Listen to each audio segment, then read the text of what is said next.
estaremos platicando acerca de la nutrición artificial. Te invito a que te quedes con nosotros aquí en tu programa en línea para aprender más sobre esto. Comenzamos.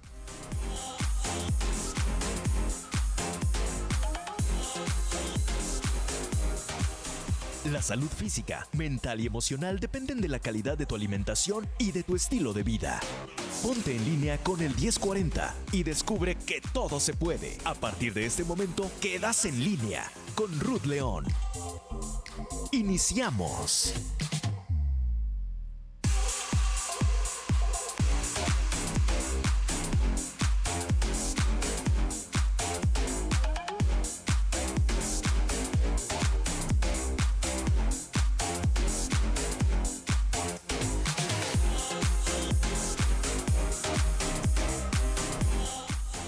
¿Qué tal? Muy buenos días, bienvenidos, bienvenidas a su programa en línea. Me da muchísimo gusto saludarles. Yo soy Ruth León, detrás de estos micrófonos, comenzando la programación de tu estación Radio Mujer y comenzando también la semana, hoy ya lunes 23 de julio. El día de hoy les tenemos preparado un tema sumamente interesante. Vamos a estar hablando de la nutrición artificial, en qué casos se utiliza y bueno, pues todos estos avances que ha habido acerca de estos nuevos métodos de alimentación para prolongar también de alguna manera la vida de las personas que están hospitalizadas o que están teniendo alguna condición en la cual no les es posible consumir los alimentos a través de la vía tradicional que nosotros ya conocemos. Y para eso, pues nadie mejor que el doctor Diego Arenas, a quien me da mucho gusto tener esta mañana con nosotros. Él es médico de formación, tiene también la maestría en nutrición clínica y una certificación de medicina funcional por parte del Instituto de Medicina Funcional de Estados Unidos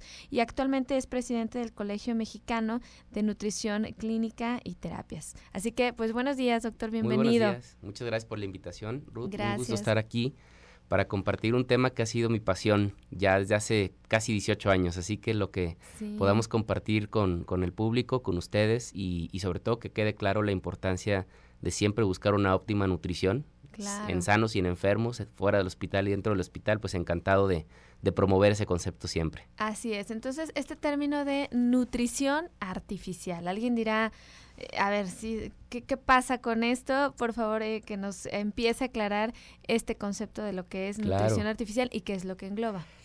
Así se le llamaba y se le sigue llamando, pero ha sido toda una evolución, porque finalmente no deja de ser una terapia médica, que implica obviamente, efectivamente, nutrientes, ¿no? ¿Qué sucede? Que la mayoría de los seres humanos, su vía de alimentación normal es la vía oral, ¿no? Hay todas unas fases de la digestión, de la absorción de los nutrientes que están ahí en cualquier ser humano, pero hay muchas situaciones incontables, algunas agudas, claro, algunas que uno no se espera y de repente suceden, como puede ser un accidente o un trauma, una quemadura, cualquier cosa. Otras crónicas de estas enfermedades crónicas que te van deteriorando, que de alguna manera llegan en algún punto a hacer dos cosas, o condicionan o ponen en riesgo el estado nutricional de la persona, la salud nutricional, ese estado balanceado donde tenemos suficientes nutrientes y donde obviamente nuestro estado nos permite defendernos, nos permite cicatrizar, nos permite enfrentar la enfermedad o la hospitalización o el tratamiento médico. Se afecta esa ingesta de nutrientes, ¿sí? Y obviamente el estado nutricional se afecta.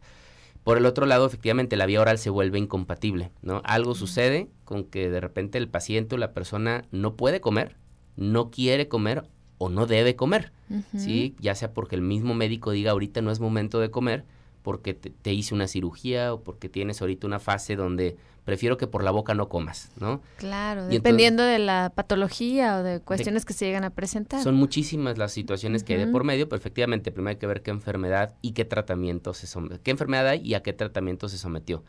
Y obviamente se debe de personalizar. Hay muchos factores que tienen que ver con la persona, ¿no? Una persona que tiene diabetes, pues tiene características muy particulares. Si tienes un problema en tu riñón o en tu hígado, hay características muy particulares. Claro. Pero el órgano que de alguna manera define mucho de lo artificial o no es el intestino, es el tracto digestivo. Entonces, cuando una persona no puede comer vía oral, pero resulta que su intestino tiene una funcionalidad importante, o sea, sí es capaz de esa digestión y de esa absorción, pues la parte artificial, irónicamente, sería brincarnos la vía oral, brincarnos la boca y colocar un tubito, ¿sí? Una sonda, le llamamos nosotros un acceso, que nos permita directamente administrar esos nutrientes al intestino. Puede ser al estómago y de ahí para abajo se digiere y absorbe, o incluso directamente ya al intestino delgado para que haya ese proceso de absorción. A eso se le llama nutrición enteral. Y esa nutrición enteral es una de las dos formas de la dichosa nutrición artificial. Así es, lo que a nosotros nos enseñan, ¿no? Como nutrición enteral. Entonces, es cuando el intestino todavía tiene las condiciones adecuadas. Así es. Simplemente por vía oral no se puede, hay ciertas condiciones. Está a lo mejor dormido, sedado, ¿no? O tiene un tubo en la boca porque está respirando vía una máquina. Está grave, obviamente, o simplemente a lo mejor el paciente se niega a comer, ¿no? Hay personas que tienen trastornos de alimentación y que esa les afecta tanto ya su calidad de vida que es importante buscar otra manera de alimentarnos. Entonces, ese intestino puede tener una función total, completa, y el problema es estar simplemente en la fase de la deglución, o sea, el paciente no puede deglutir o está obstruido, no quiere, y es la vía oral el problema, entonces no la brincamos y nos vamos y aprovechamos esa capacidad del intestino. Si el intestino tiene la capacidad para tolerar y digerir y absorber el 100% de los requerimientos de todos los nutrientes, pues qué maravilla. La persona puede vivir, de hecho, meses, años con esa terapia que se llama nutrición enteral. Y yo creo que a raíz de estas terapias pues ha habido muchísimos cambios en el pronóstico de ciertas enfermedades, ¿no? Sí, cuando una persona por algún motivo deja de comer o come mal, ¿sí? Se va afectando, insisto, en su calidad, en su estado nutricional. ¿Y qué pasa cuando a alguien le estamos quedando a deber nutrientes? Vamos a decir, si el cuerpo tiene una necesidad diaria de nutrientes, y ya sea por la propia enfermedad, a veces esos requerimientos aumentan y nos quedamos cortitos, no los estamos cubriendo, o por no hacer una buena labor, nosotros como profesionales de la salud no nos preocupamos porque la persona o el paciente cubra sus requerimientos, pues ese deterioro se va a ir acumulando.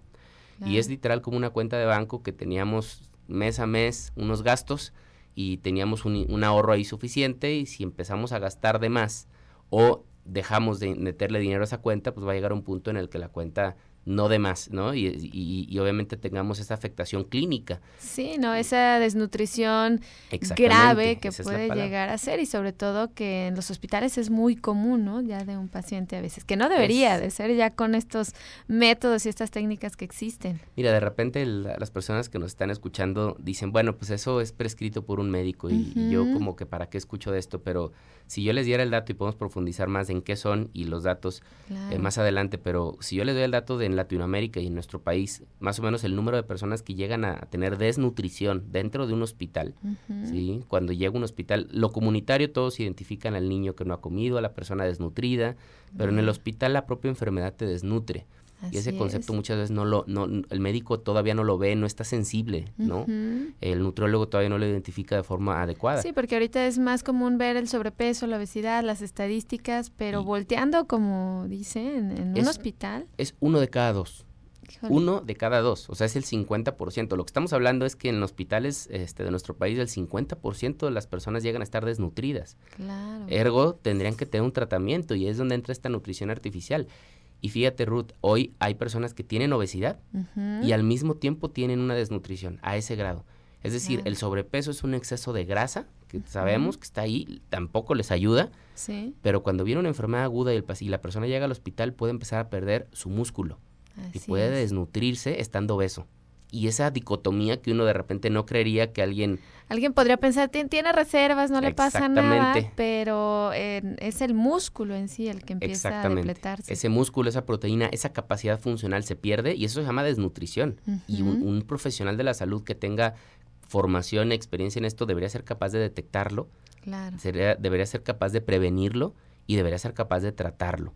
Y en todas esas etapas entra un proceso de atención donde el nutriólogo, el médico, la enfermera, el farmacéutico deben de trabajar con un proceso sistemático en conjunto para decir, ¿sabes qué? Tú no tienes desnutrición, pero estás en riesgo de desnutrirte, por ende voy a hacer esto para que no te desnutras. Así es, el tratamiento adecuado. Está muy interesante la información, doctor. Nos tenemos que ir a una pausa, adelante, pero no sin antes recordarles nuestros teléfonos en cabina, el 3122-1190, 3647-1883 y a través de WhatsApp 331019-072. Estamos hablando de la nutrición artificial. Quédate con nosotros en línea y en un momento más regresamos.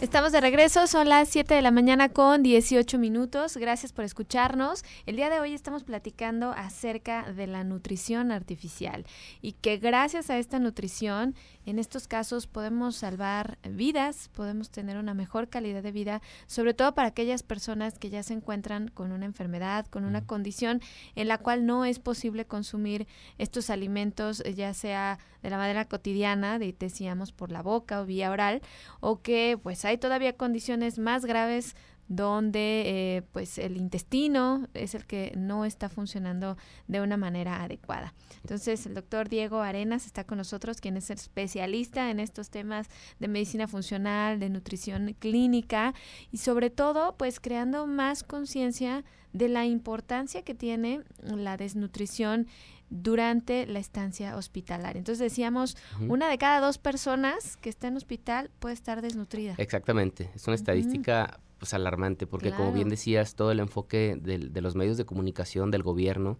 y incluso la estrategia pública o política ha sido siempre hacia la obesidad, que también es un desastre en nuestro país, y es todo un tema que algún otro día podríamos platicar, pero también lo que hay que entender es que inclusive ese paciente obeso o el que no está obeso, llega, insisto, 1 de cada 2 veces a tener desnutrición en el hospital. ¿Qué condiciona esto? Porque eso es lo importante. Pues puedo tener o no desnutrición, hay muchos tipos y hoy en día hay herramientas pues, mucho más sensibles y específicas para poder identificar, que esa es la parte importante, que ese proceso que mencionaba previamente de nutrición te lleve a detectar al que ya está desnutrido para que lo puedas tratar, porque es un diagnóstico, el estar desnutrido finalmente es una enfermedad que debe ser tratada y el tratamiento es esta famosa nutrición artificial muchas veces, que ahorita retomamos un poco el concepto, pero es tratamiento de cuando ya estás desnutrido, pero lo interesante como todo en la vida es prevenirlo, o sea es mucho más eficiente identificar a la persona antes de que esté desnutrida, pero que tenga riesgo, factores de riesgo para desnutrirse y en ese momento tú puedes también implementar una terapia con el objetivo de que no se desnutra y es mucho mejor ir adelante del problema. Claro. Entonces, obviamente habrá personas que no tengan factores de riesgo para desnutrirse y no requieran un tratamiento más que lo que les den de comer normal vía oral, porque pueden comer vía oral. Pero ¿cuántos pacientes, insisto y retomo, no quieren comer, no pueden comer? Los mismos fármacos muchas veces inhiben el apetito, este aspecto emocional que también decíamos, el simple hecho de estar en un hospital, que no es comida de casa, que a lo mejor cambia un poquito las recomendaciones, que tiene que llevar menos sal, menos azúcar, en fin, dependiendo de lo que hayan sido sometidos, pues interfiere y hace que la persona no quiera comer. Pues yo no sé quién en un hospital se sienta cómodo en todo sentido cuando te acaban de dar un diagnóstico probablemente complejo, ¿no? Esos pacientes que de repente dicen, ¿sabes qué? Encontré un tumor, lo vamos a mandar a analizar. Imagínense el estrés emocional que puede condicionar el que a lo mejor tengo cáncer o no, o que salió de mi cirugía, en fin, obviamente ni emocional ni socialmente estamos en un ambiente donde el comer sea prioritario, pero para el cuerpo sí lo es. El cuerpo requiere los nutrientes para, insisto, defenderse, para rehabilitarse, para no perder masa muscular, para poder respirar adecuadamente, para poder evitar infecciones, para cicatrizar.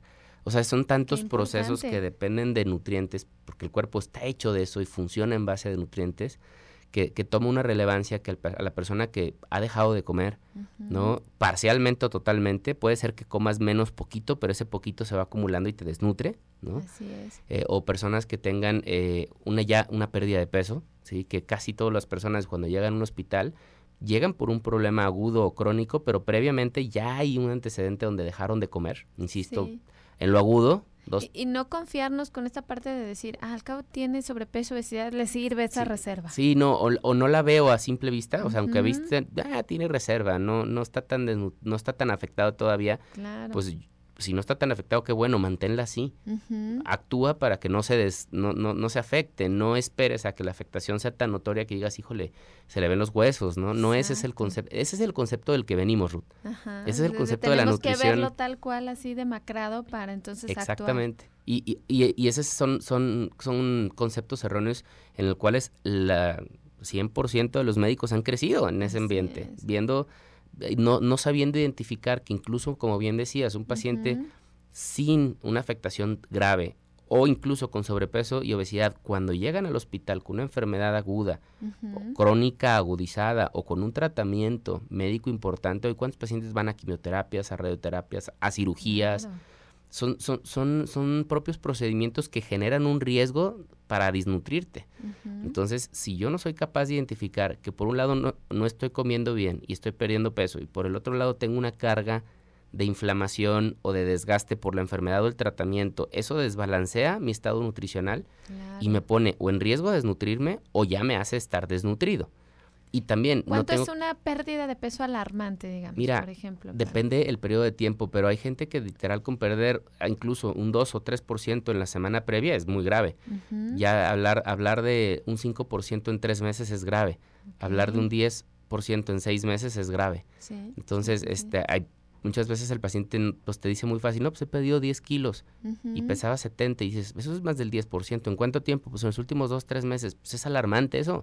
Alguien tiene que reaccionar, ¿no? Y a veces el paciente no sabe si ir con un nutriólogo, no sabe si el propio médico tendría que intervenir y yo creo que obviamente en nuestra sociedad el médico tiene todavía un peso, a veces hasta de más, donde el médico es el que va marcando la pauta. Pero ese médico, si no sabe de nutrición, pues tendría que hablarle a otro colega que sepa de nutrición o tendría que hablarle a un licenciado de nutrición y trabajar en equipo interdisciplinario y decirle, oye, ayúdame, este paciente me está diciendo que está perdiendo peso. Yo no soy experto, yo soy oncólogo, yo soy cardiólogo, soy internista, soy cirujano, pero me dice que está perdiendo peso, me dice que no está comiendo bien, revísame bien tú que sí sabes del tema.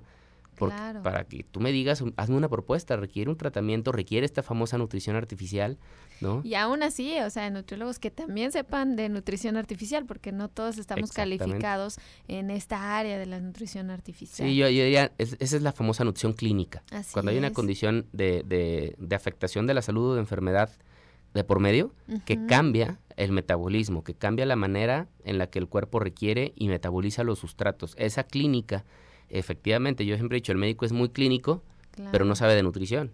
Eso es real. El médico sabe muy poco, no nos lo enseñan.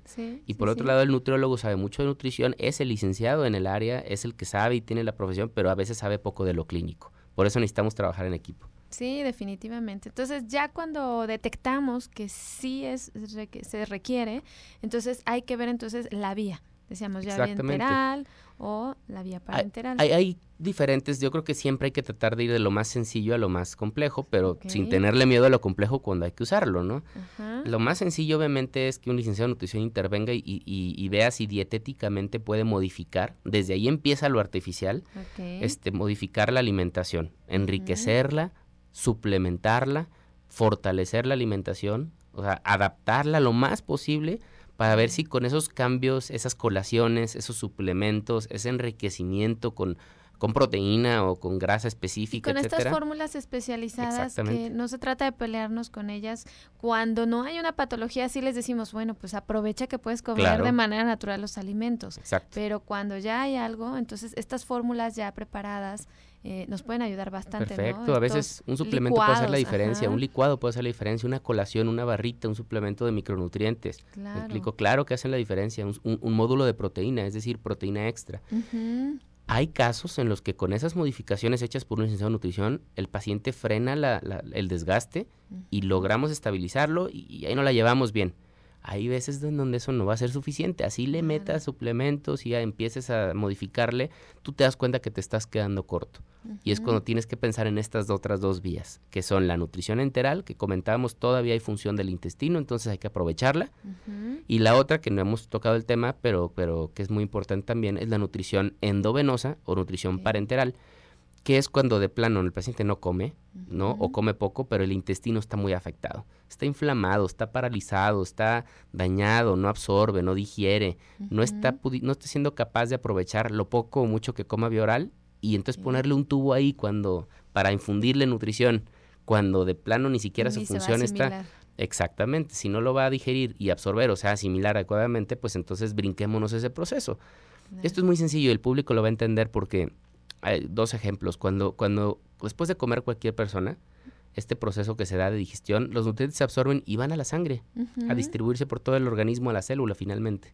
Entonces, si no funciona el intestino, pues nos brincamos esa parte y damos directo a la sangre. Directo, donde deben entrar los nutrientes. Y es el mismo concepto, pongo un tubito a una vena especial, no es cualquier vena, hay diferentes tipos, y por ahí infundo los nutrientes. Es como cuando uno va al hospital, le ponen un suerito en la vena, Nada más que ese suero tenga nutrientes, tenga aminoácidos y proteína, Estas etcétera. bolsas de leche que ya conocemos preparadas. Esas famosas lechitas. Ajá. Mis pacientes siempre me dicen, doctor, póngale ahí todo lo que me gusta, ¿no?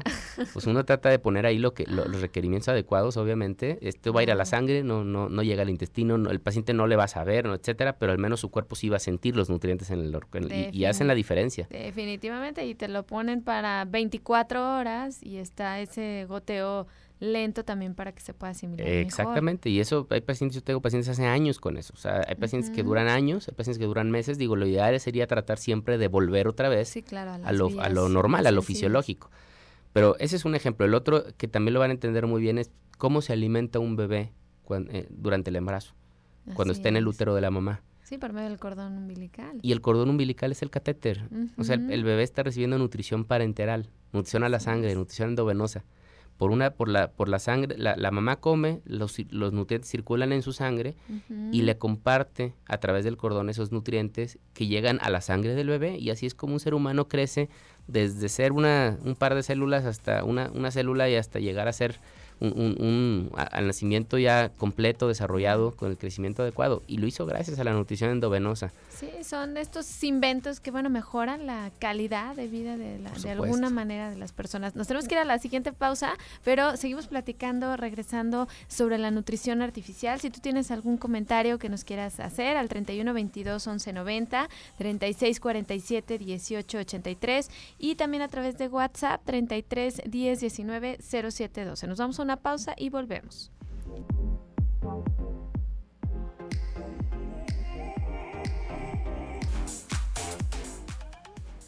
Ya estamos de regreso, muchas gracias por continuar con nosotros. Estás escuchando tu programa en línea y el día de hoy estamos aprendiendo más sobre la nutrición artificial, que en algunos casos pues esto puede salvar la vida, y que gracias a todos estos avances de la ciencia pues el pronóstico de muchas personas en cuanto a su calidad ha mejorado bastante, ¿no? Entonces no es pelearlos con lo artificial tampoco, sino que más bien saber en qué casos sí vamos a utilizar estas fórmulas especializadas. Y yo creo que el término artificial se le colocó, ahorita mencionábamos... Es funcional, ¿no? Lo que le llaman. Yo justamente creo que estamos en una transición de conceptos y bueno, probablemente hay algunos profesionales de la salud escuchándonos, que bueno, ojalá que esto los motive a involucrarse más en esta área, y también la propia sociedad, sea quien nos esté escuchando, que sean los propios, que ellos mismos exijan, pidan, soliciten la nutrición. ¿Sí? Claro. ¿A qué voy con esto? Efectivamente, esta nutrición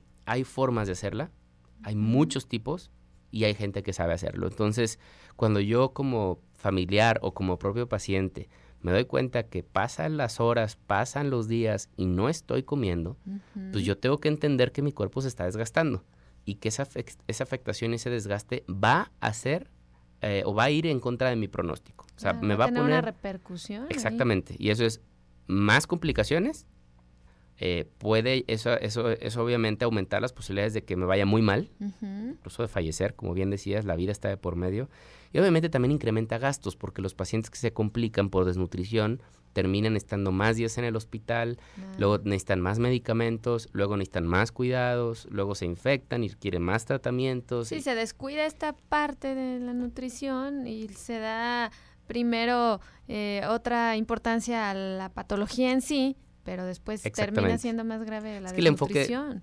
A veces el enfoque del médico es tanto la enfermedad que no toma en cuenta algo muy importante, que es que los seres humanos comen todos los días y requieren nutrientes para cualquier función que tengan. Esa es la parte funcional.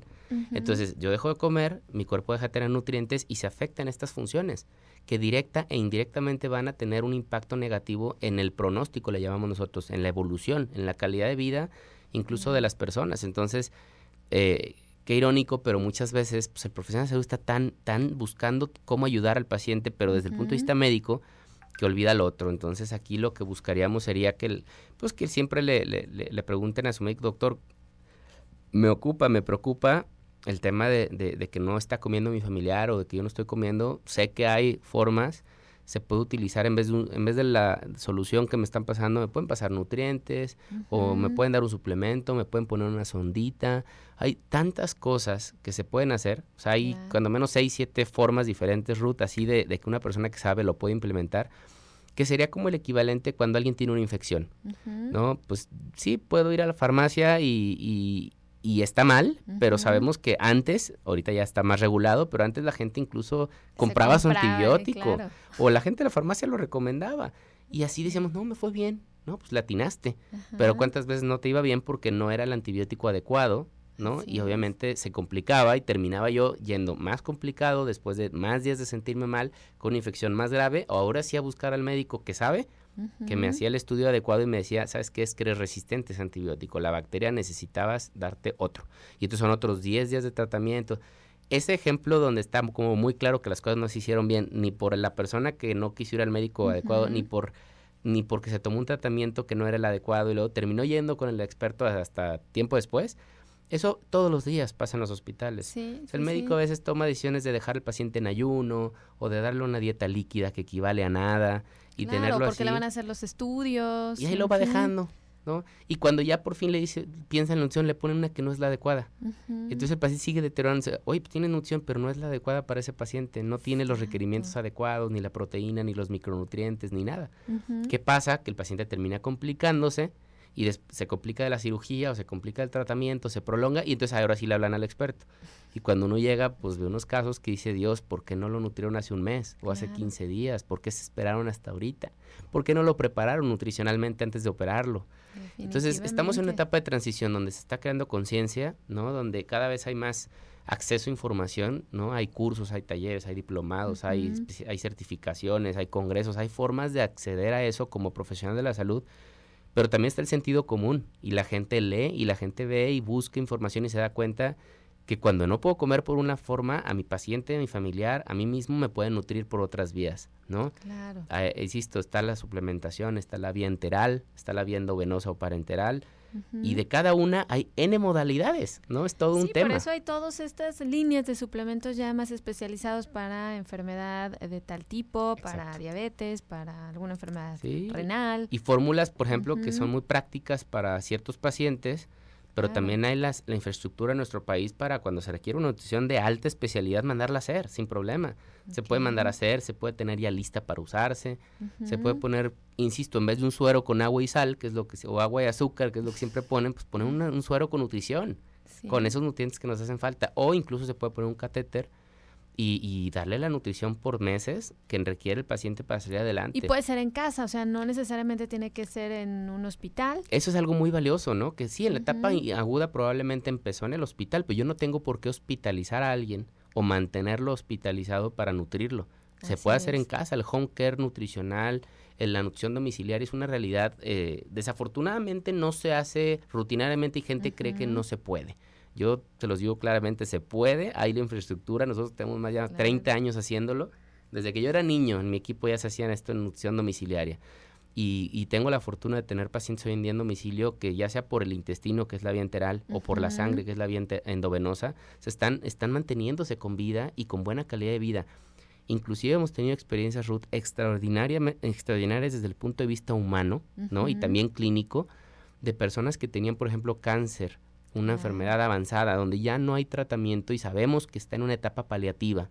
Es decir, es calidad de vida lo que buscamos. No es prolongarle la enfermedad ni nada, es calidad de vida que lo podemos nutrir en casa y las personas, en vez de fallecer al mes por desnutrición, terminan teniendo 6, 8, 9 meses de buena calidad de vida con su familia, cierran ciclos, se despiden. La nutrición es vida. Fue la nutrición. Sí, y entonces uno dice, ¿vale la pena no nutrirlos? Yo digo, ¿y por qué no? Claro. Si mientras haya forma de mantenerle una buena calidad de vida y el paciente desee, ¿no? Seguir adelante con un proceso que ya no es terapéutico, ya no lo estamos tratando, pero hay un tema paliativo, se está hidratando, se está nutriendo, tiene la energía, está consciente, habla con su familia.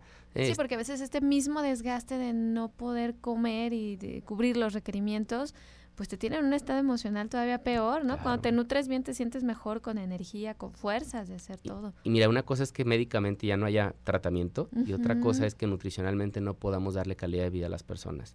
Claro. No podemos literal decir al paciente ya no hay nada que hacer, vete a morir por desnutrición. Sí. ¿Sabes cuántas veces pasa eso, Ruth? Muchas. Pues muy común. Entonces, insisto, hay formas. También hay pacientes en donde te piden esta nutrición artificial, que yo le llamo terapia nutricional especializada, porque es una terapia con dosis, con momentos, con objetivos, con etcétera. Pero finalmente esta nutrición artificial, para no desviar el concepto, se puede... te la piden en momentos en donde ya tampoco hay forma de ayudarlos, ¿no? Ya realmente estás poniéndolos más en riesgo, dañándolos más que ayudarlos, y uno también tiene que tener la ética profesional para decir, ya no es momento de nutrir, ¿no? Ahorita hay otras terapias, control del dolor, hidratación, pero ya nutrición ya no, porque sí sería prolongar un sufrimiento innecesariamente, ¿no? Pero es un escenario muy diferente. 2 personas con cáncer en etapa terminal, ya en cuidados paliativos, uno que está sedado, con dolor, que no le podemos controlar el dolor, que ya está cansado, que está... A otro que se controla su dolor, todavía camina. Sí, como está consciente. Está consciente, habla con sus hijos, habla con su esposa, cierra ciclos, prepara lo que va a venir, porque pues bueno, así es la vida y ni modo, tenemos una enfermedad de por medio, ¿no? Así es. Esa sensibilidad es lo que a mí me despertó esta pasión por ver que la nutrición artificial... que es la pasión. Es que, ¿sabes qué? Le puedes de verdad prolongar la vida. Claro. Puedes mejorar la calidad de vida y puedes mejorar la calidad de muerte de las personas. Suena duro, pero han sido experiencias tan fuertes y positivas las que me ha tocado vivir ya en mis años de profesional de la salud, que uno realmente se da cuenta o más bien se pregunta por qué no hacemos más, porque esta terapia nutricional, enteral, parenteral, se haga en el momento oportuno, se haga en las condiciones óptimas, se haga en el paciente correcto, ¿no? Pero también por el profesional de la salud correcto.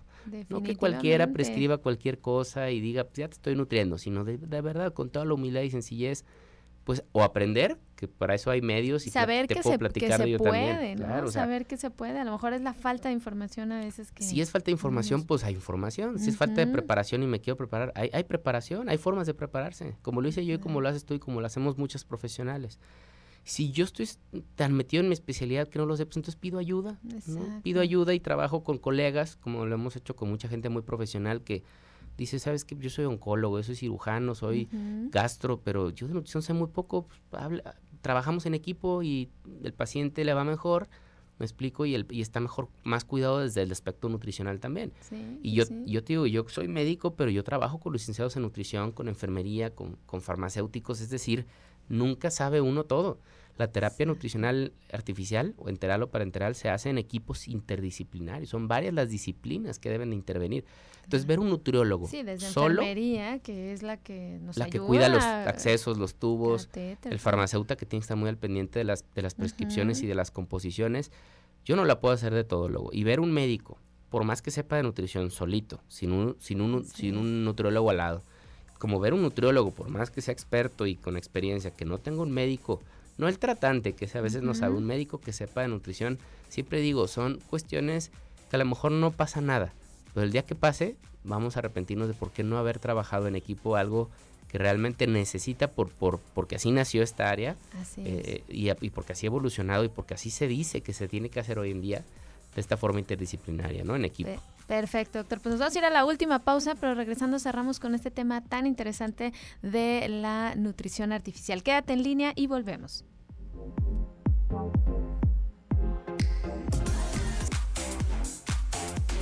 Estamos de regreso, son las 7 de la mañana con 48 minutos. El día de hoy platicando con el doctor Diego Arenas, quien es médico de formación, tiene una maestría en nutrición clínica y una certificación en medicina funcional. Actualmente es presidente del Colegio Mexicano de Nutrición Clínica y Terapias.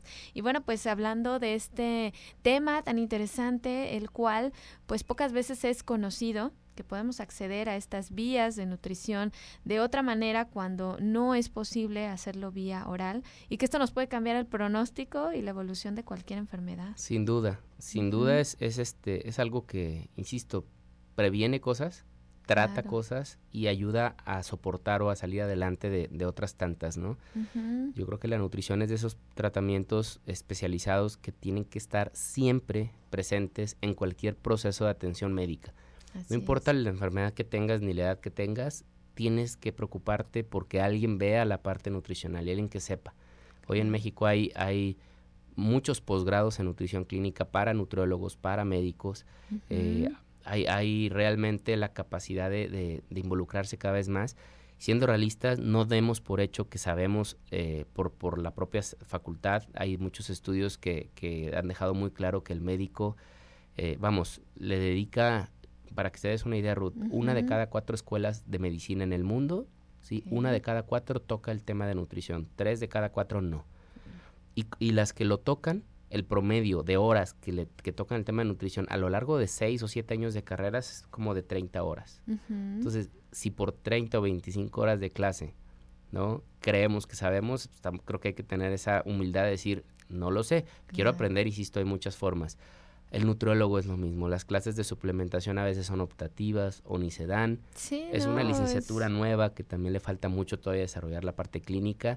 Hay muchos nutriólogos hoy estupendamente preparados en la parte clínica que de todas maneras yo siempre los invito a trabajar en equipo interdisciplinario.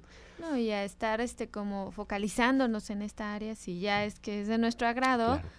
Aparte, practicarla, ¿no? Hay como ver la teoría en la materia optativa, pero luego si no vas a hospital y no te metes ahí a la preparación de fórmulas, pues es totalmente diferente. Hay que ir creando tu propia experiencia. Y para eso siempre es bueno pues tener a alguien que te coachee, alguien que pueda ser tu mentor, que te pueda ir orientando y que pueda irte abriendo el camino. A mí me ha tocado la fortuna de enseñar a mucha gente esto. Me gusta enseñarlo. Tenemos diplomados desde hace muchos años.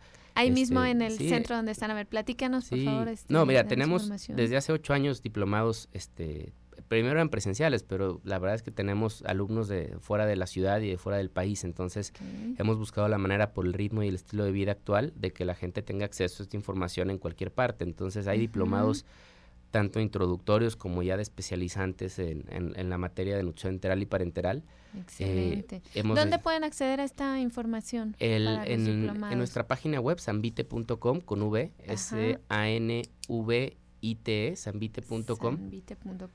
Esos son los diplomados que digamos con mi equipo desde hace ya 8 años hemos desarrollado de forma interesante para cualquier profesional de la salud. Ya están presenciales y en línea. Ahorita los hemos hecho mejor en línea, porque presencial la gente ya ni siquiera tiene tiempo de irse a parar 6 horas a un aula, ¿no? Sí. Y luego algo importante, digo, más allá, este es un área tan nueva que de hecho el que creó esto, ya en la clínica, el que lo aplicó, de hecho hay una corriente ahorita y espero que fortalezca o fructifique la corriente de poderlo, lo ha nombrado uno de los 50 médicos más influyentes a nivel mundial en la historia de la medicina y se le ha candidateado al premio Nobel, ¿no? A ese nivel por la cantidad de vidas que ha llegado a impactar la nutrición parenteral. Pero él vive, y tengo el gusto de conocerlo, el doctor Stanley Dudrick. ¿Por qué te platico esto? Porque es un área nueva. Cuando dices, el creador de esto en la medicina vive, pues es un área que apenas empieza a entenderse el rol y por eso todavía no queda claro quién debe de hacerlo, en qué momento debe hacerse. Entonces, tenemos este tipo de diplomados en el propio colegio. Tenemos también muchas actividades educativas, cursos introductorios, cursos también especializantes, que inclusive tenemos profesores nacionales y internacionales que vienen constantemente. Y fíjate, te voy a comentar algo, si algún profesional de la nutrición o de la salud, médicos, sobre todo nutriólogos, enfermeros, farmacéuticos, nos están escuchando, o tenemos hijos, familiares que se están formando en esta área o que trabajan en esta área, tenemos una enorme oportunidad porque afortunadamente nos toca ser sede del Congreso Latinoamericano de Nutrición Clínica y Metabolismo. ¿Sabes que esto pasó hace 10 años? Pasó hace 25 años, pasó hace 10 y probablemente no vuelva a pasar en otros 20 o 25 años por cómo funciona pues la rotación de las sedes, pero aquí en Expo Guadalajara, muy cerquita de aquí, del 22 al 25 de septiembre, vamos a tener un evento espectacular que es el 16º Congreso Latinoamericano, donde se tocan estos temas de terapia nutricional enteral y parenteral especializada, pero también se tocan muchos temas del metabolismo y muchos temas de nutrición clínica, que es decir, no necesariamente de hospital, también de consultorio, no necesariamente del paciente grave o agudo, sino del paciente crónico también, de hepatopatía, de enfermedad renal. ¿Y esto es para profesionales de la salud? Sí, digo, irónicamente me ha buscado gente que dice, yo no soy profesional, pero me interesa. Y yo siempre he dicho, bueno, a mí no me estorba que la gente vaya, escuche, aprenda, ¿no? Pero evidentemente es profesionalizante. O estudiantes todavía. No, estudiantes, también. Por supuesto. Hay más de 60 actividades que pueden ser de beneficio para el estudiante. Cualquier médico especialista, médicos generales, médicos de cualquier especialidad, nutriólogos, estudiantes de ciencias de la salud, farmacéuticas, químicos, biólogos, gastrónomos. Vamos a tener una parte de gastronomía clínica para entonces a ese paciente que tiene una recomendación específica, cómo gastronómicamente lo hacemos pues atractivo y apetecible. ¿No? Y fíjate, ya están confirmados 225 profesores, ¿no? De 22 países diferentes, vienen profesores europeos, de Estados Unidos y Canadá, y tenemos la fortuna, como es un congreso latinoamericano, de tener la experiencia de todos los países prácticamente de Centro y Sudamérica. No, pues un evento con una gran magnitud. De clase mundial, que no va a repetirse, insisto, mucho tiempo, y que la verdad te puede abrir el panorama. Yo tuve la fortuna de estudiante de medicina de ir por primera vez a este congreso en el 2003 a Cuba, a La Habana, y ese congreso me abrió las relaciones, la perspectiva, la visión, este apetito, esta pasión por aprender más y por compartirlo. Entonces hoy que tenemos la fortuna como colegio de coordinar su organización, tenemos 18 cursos precongreso para que alguien que se quiera focalizar en un área, y después el congreso con una variedad de temas espectacular. Así que invitados todos a que no desaprovechen el Congreso FELAMPE 2018. ¿Dónde pueden pedir informes? La página, pueden en el Facebook de FELAMPE, que es FELAMPE Nutrición. Con F, ¿verdad? Sí, FELAMPE, con N de nuevo. Eso significaba Federación Latinoamericana de Nutrición Parenteral y Enteral. Ya hoy también hemos evolucionado. Pero en la página FELAMPE, con FELAMPE 2018, insisto, con N de Nutrición, felampe2018.org, o en el Facebook FELAMPE Nutrición. También obviamente el Facebook del Colegio Mexicano de Nutrición Clínica y Terapia Nutricional. Ahí sin duda van a encontrar el programa, van a encontrar los profesores, van a encontrar, incluso tenemos más de 40 organizaciones apoyando el evento, editoriales, universidades, posgrados, industria, gente buena que quiere pues dar a conocerte herramientas, darte a conocer formas nuevas de abordar la nutrición. Así es. Y sí, yo creo que hablar de este tema y no hacer la invitación abierta a que Guadalajara, que es una ciudad tan importante en la nutrición clínica del país, créanme que se concentra más del 30-40% de la nutrición clínica en esta zona metropolitana. Sí, no, aprovechar esta oportunidad por favor. De estarnos actualizando y formando más para poder brindar una mejor atención. Sí, si eres profesor, lleva a tus alumnos, ¿no? De verdad vale la pena. Si estás en un hospital, lleva a tus colegas. Si te interesa el tema, aprovéchalo para introducirte. Y si ya lo haces y sientes que sabes, actualízate, porque esto es un tema que va evolucionando. Va cambiando, ¿no? Muchísimo, ¿no? Y si no en 3-4 días puedes de verdad cambiar tu futuro profesional. Tener una visión absolutamente diferente de lo que es la nutrición clínica, de lo que es la nutrición misma, del impacto funcional que puede tener hoy en día el ser humano. Puedes conocer herramientas que de verdad te pueden cambiar la forma en la que haces consulta o en la que planteas tu vida profesional. Y bueno, obviamente se tocarán temas también profesionalizantes, ¿no? Que es la gestión, que es la ética, el rol de las universidades, de los posgrados, muchas cosas, ¿no? Aprovechemos este congreso. Y también, si alguna persona quisiera alguna consulta con usted, doctor. Sí, yo les puedo dejar el teléfono de Zambite con todo gusto. ¿Cuál es el teléfono? 13-77-4646. Lo repito, 13-77-4646. ¿Por dónde están ubicados? Es en Avenida Tepeyac, muy cerca del obelisco de Club de Leones. Ahí está la clínica Zambite, nuestro cuartel general. Ya de ahí vamos a domicilio a ver pacientes, hospitales a ver pacientes, pero ahí tenemos el área de consulta. Incluso el área de educación también ahí la tenemos. Y también pueden mandar un correo de información @zambite.com con V de vida. Zambite con N de nutrición y B de vida. Ok, perfecto. Por aquí una última pregunta. Dice, ¿cuánto sería el peso que puede perder una persona en un mes, más o menos? El peso adecuado, saludable, si intencionalmente lo quieres perder, se dice que es de medio kilo o hasta 1 kilo por semana. ¿No? Ese es como lo que incluso las normas oficiales mexicanas lo dicen. Pero en realidad, bueno, sí hay dietas especializadas, cetosis y otras cosas que pueden acelerar el proceso. Estoy hablando para hacerlo controladamente, médicamente y bien hecho. ¿Cuánto puede llegar a perder una persona no adrede, no intencionalmente por una enfermedad? A veces mucho más. Y es cuando tenemos que reaccionar y ver. Ese es el foco rojo de los principales. Dejó de comer o está dejando de comer y me está perdiendo peso. Por favor, busquen apoyo porque algo hay que hacer. No esperen más porque después es muy complicado. Así es. Pues muchísimas gracias. Se nos terminó el tiempo. Muy enriquecedora esta charla.